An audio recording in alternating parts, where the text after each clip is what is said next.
One time on my UPS route, I came upon some LDS missionaries. They claimed to be preaching the restored gospel of Jesus Christ, so I asked them, "What is the gospel?" One of the elders began to stammer, don't drink coffee, give 10% to the church. I thought maybe he struggled to answer because he was young and poorly trained in his religion.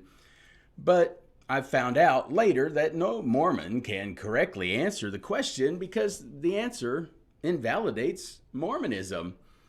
In his bicentennial proclamation to the world entitled The Restoration of the Fullness of the Gospel of Jesus Christ, LDS President and living prophet Russell M. Nelson said, "In humility, we declare that in answer to his prayer, God the Father and his Son Jesus Christ appeared to Joseph and inaugurated the restitution of all things as foretold in the Bible. In this vision, he learned that following the death of the original apostles, Christ's New Testament church was lost from the earth. Joseph would be instrumental in its return.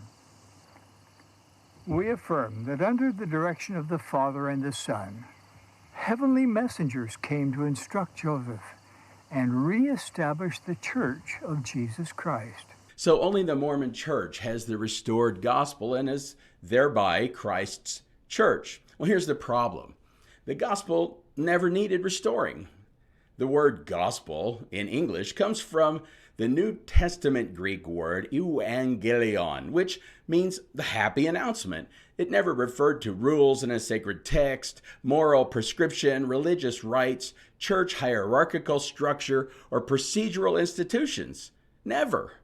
The Apostle Paul in the New Testament clearly tells us what the gospel is. In 1 Corinthians 15, 1-4, he says, "Moreover, brethren, I declare to you the gospel which I preached to you, which also you received and in which you stand, by which you are saved, if you hold fast that word which I preached to you, unless you believed in vain. For I delivered to you first of all that which I also received, that Christ died for our sins according to the Scriptures, and that he was buried, and that he rose again the third day according to the Scriptures."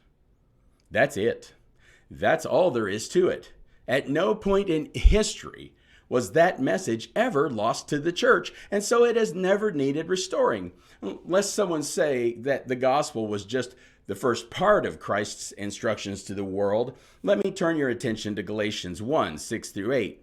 He says, "I marvel that you are turning away so soon from him who called you in the grace of Christ to a different gospel, which is not another. But there are some who trouble you and want to pervert the gospel of Christ. But even if we or an angel from heaven preach any other gospel to you than what we have preached to you, let him be accursed."